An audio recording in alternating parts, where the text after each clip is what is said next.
Welcome back to the Furious 5-minute segment. Celtics lose to the Rockets by 2 points. Now just one game up on the frisky 76ers. Jaylen Brown had 43, but Tatum went 8 for 22. And the shingunless Rockets took the W. Here's Joe Mazzulla after the game. Yeah, those are concerning, the margins.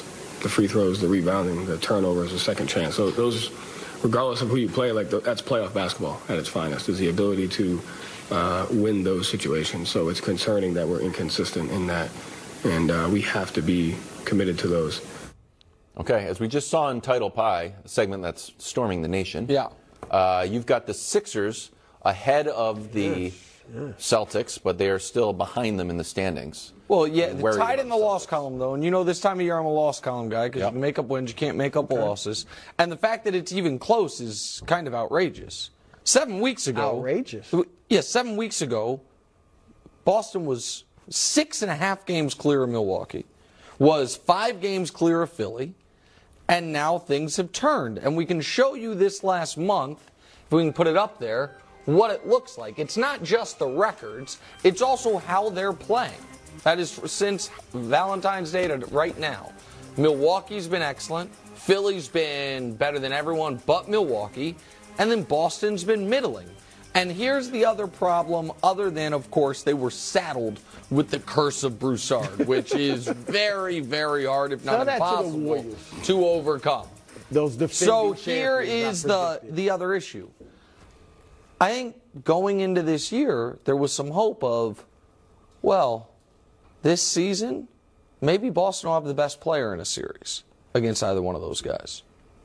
Does anybody think that has any chance of happening now? No. But I don't think anybody would have said that before the season. I think they would have said against Philly. I think Tatum was the MVP favorite for the first month of the year. He was. First month. But after last year. He's great. I never would have thought he's better than Embiid. Well, I'll give you that. I think that now we know going into a series, I feel like, against Boston or Milwaukee, against Philly or Milwaukee, the other team's going to have the best guy on the court, which you can overcome. They did overcome it when they beat Milwaukee last year, obviously, but Middleton was out for that series. I just think that it is absolutely fair to say the Celtics right now look like a clear third best team in their own conference. I wouldn't say clear. Now, look, Milwaukee looks like the best team. That's your pick. Thank you. All right. They look like the best team in the East right now, and really in the league, obviously. But I can't put Philly ahead of them because you said it, okay, the best player in the series, which we know we can go down the line last year, the year before, and see where the best player in the series didn't win. But how about the two best players? Does Philly... Yes. I like Harden, but yes. If you're talking about both ends of the floor, Jaylen Brown and Jason Tatum, I probably am taking them. And I love Harden.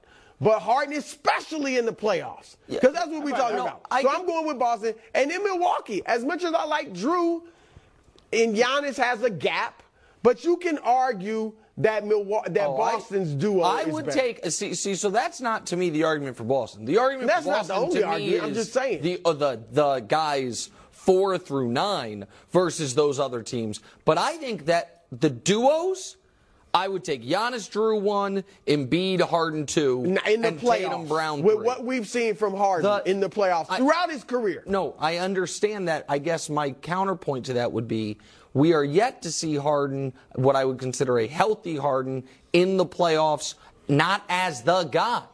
When the one series we saw in Brooklyn, he was excellent, and then he got hurt. And again, that was the first round against Boston, right? Wasn't it? So I'm not saying he's gonna get over all of his playoff bugaboos. I'm not arguing that, but he's clearly better than he was last year for Philly. He's shown that in the regular season. He looks more like himself, and I do think that there is a chance that he is a better version of himself this postseason because he's not the number one option, and he's been the number one option every playoff run. He wasn't the number one option last year in the playoffs. I understand, but last year in the regular season he wasn't very good either. Last year, he did not look like himself all year post that trade. They're top 5. And look, again, they have been struggling lately, so to speak.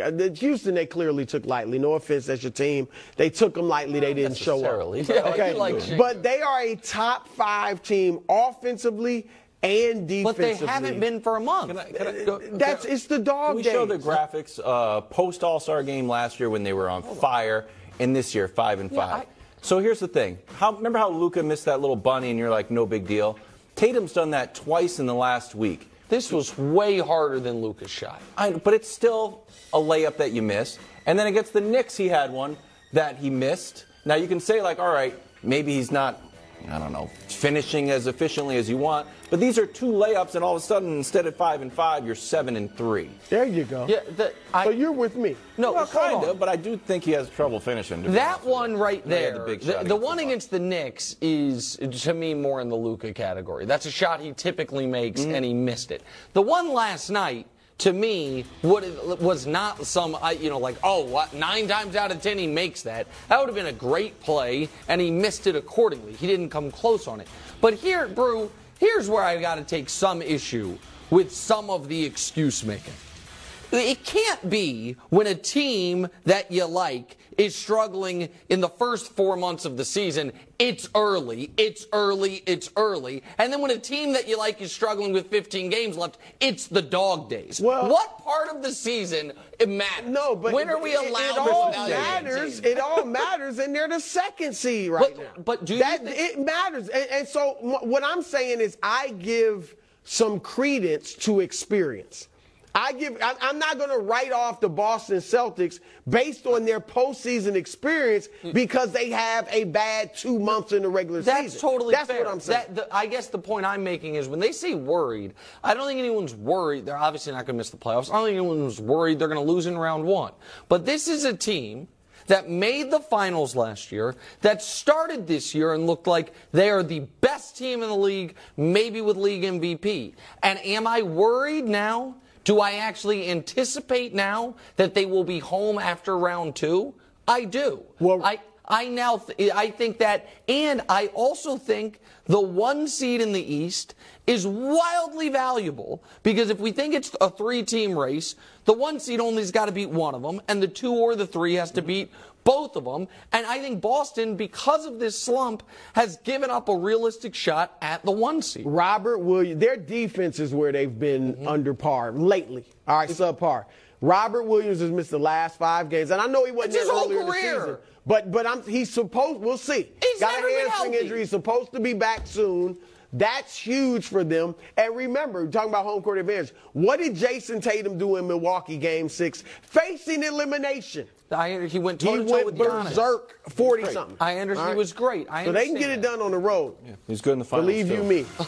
Why is Rodgers keeping the Jets waiting? Little shots. It's not shots. I'm the facts guy, too. You're rubbing off on me.